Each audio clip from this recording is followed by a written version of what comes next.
Ban tinawag na hipokrito. Looney sinabing malinaw na Kripley ang nanalo sa labang Ban vs Kripley. At Ban na apektuhan sa mga sinabi ni Looney. Alamin natin ang mga yan, so tara. Nireview nga ni Looney at TPC ang kontrobersyal na labang Ban vs Kripley. Sa round nga ni Ban, tila hindi nagustuhan ang dalawa ang parody lines nito. At sinabihan pa ni TPC si Ban na para daw itong hipokrito. Para tirahin daw yung kalaban na mahilig mag-parody. Samantalang siya, gawain ito. Ikaw ang ina mo na ang rule number 1, original ang linya mo.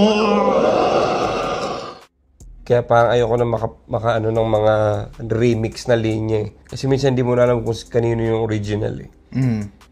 Kahit ako, hindi ko minsan nakuha kung ano yung reference ba nila. Lalo na kung hindi ka naman chronically online na nakonsumo na lahat. Na ano. Di, nabalitaan ko nga na kahit si Ban daw, nung huli ko siyang ni-review na hindi ko daw nagigets yung mga reference niya kasi hindi ko daw pinapanood yung iba niyang battle. Hindi naman kasi ako fan eh, di ba? Kumbaga siguro sa mga fans ni Ban, madali siyang maano. Pero kailangan mo ring i-consider yung mga ibang tao na makakakilala pa lang sa'yo eh. Kasi diba? Hindi ka naman magpe-perform na nasa isip mo lang yung mga fans ko lang, para sa mga fans ko lang to. Kumbaga, at least dapat lahat na-consider mo eh. Ano ba, dito yung angulo niya is about, minsan kasi sa sobrang ng sarcasm, akala mo tanga na yung tao eh. Lalo na pag yung sarcasm mo hindi na-gets nung isipin nung from a distance, bobo ba to? Di ba? Minsan gano'n yung Ang sarcasm pag may lack of context, mukha ka talagang tanga eh. Magba-backfire siya eh. So yun sinasabi ko na, yun sinasabi niya dito, dapat lyrics, dapat original. Di ba sinasabihan niya si Kripley? Pero parang remix din yun ng linya ni ni Sinyo eh. Na, rule number 1, never be number 2, di ba? Parang ni-remix lang din niya. So, hindi ko alam kung naglalaro ba siya sa irony nun. Kumbaga, nilalabag niya yung sarili niya. Nilalabag niya yung sarili niya dahil sinadya ba yun? O hipokrito ba siya dahil ginawa niya yun? O sinadya ba niya yun under the guise of comedy? Yun pala yung justification niya kaya niya ginawa yun. Ikaw, anong sabi mo sa approach na ganun?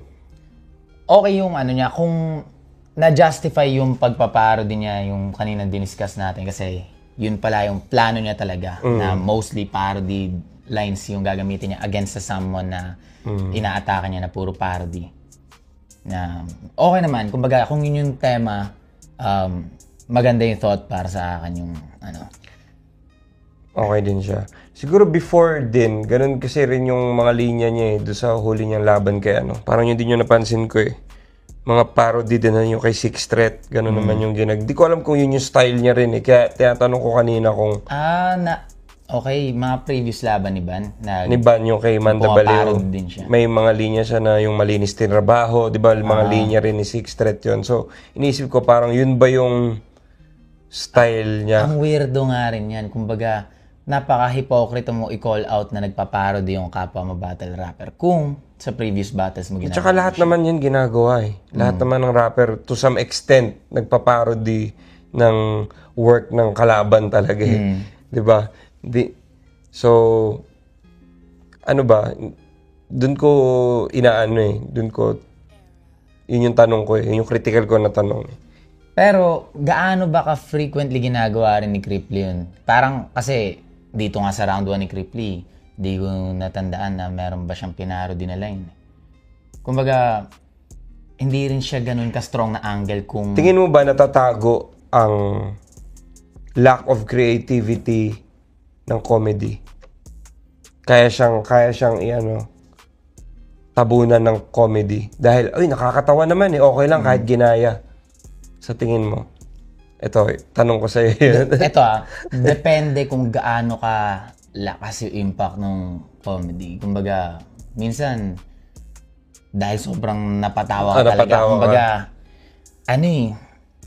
may mga tawa talaga na, I don't give a fuck anymore. Nakatawa yun eh. Kumbaga, lahat ng standards ko. Masusway ka talaga. Oo, alisin natin lahat ng standards ko. You got me there. May mga ganung times eh. Sa kabilang balita naman, sa pagtatapos nga ng review ni Looney at TPC, dito ay para sa kanila. Malinaw na nakuha ni Cripply ang panalo. Round 3, kanino ka dun? Cripply yun? Cripply or 3 rounds? Cripply yan, ang linaw, Kuis. Although sa akin lang. Feeling ko nag-ano siya eh, ano talaga yung crowd, malaking. Iba yung live eh. Madadala ka rin ng crowd eh. Kung ano ba, judge ka dun. Pero ito parang hindi rin naman sobrang nadala siya ng crowd eh. Parang ano nga eh, parang... Hindi, kung judge ka. Kung judge ka, tapos nandun ka, tapos nararamdaman mo yung crowd. Siguro nga. Baka dito lang sa audio ng naka-video na feeling ko kasi parang equal lang yung naging reaction. So, ewan. So, parang hindi ko rin masasabi na feeling ko natulungan lang si Ban ng crowd. Ano lang. Hindi, natulungan siya ng crowd para hindi maging dry yung spots niya. Kasi kung halimbawa sa Manila ginawa, tapos hindi siya nag-pander. Depende kasi siyempre pag sa Manila, hindi rin naman ganyan yung material niya. Iba yung isusulat niya ng material. Garado. So hindi rin natin pwedeng pangunahan kung ano yung mangyayari doon. Pero yun nga, ako naman siguro yung round 3, yun yung pinakadikit. Pero yung round 1 at round 2, parang malinaw na Cripply yung round 1 round 2. Parang hindi Round siya 3, kasi si Cripply, kaya para lang naman sa akin, kaya feeling ko dumikit yung round 3 lang din. Dahil si Cripply parang hindi kasi lakas nung round 1 at round 2 niya yung round 3 niya for me. Kaya dumikit yung round 3. Pero, ako nga malinaw na Cripply to eh. At sa uling balita, agad ngang napapost ng ilang beses si Ban sa kanyang FB page. Una, shinare niya ang review ni Looney at TPC. At may caption na madadagdagan na naman daw ang bashers niya. At muli nga nag-post si Ban. At may caption na mananatiling pan mo kahit na nasasaktan ako. At may hashtag na sa baba, Makaluni. Sa mga post nga na ito ni Ban, nag-comment si J Black. Kung itra-translate nga natin sa Tagalog ang sinabi niya dito, ang ibig nga nitong sabihin ay okay lang yan. At nag-reply naman agad dito si Ban. At ito ang reply niya. Kung itra-translate natin ang sinabi niya, nawalan daw siya ng gana magsulat kay Lipcram.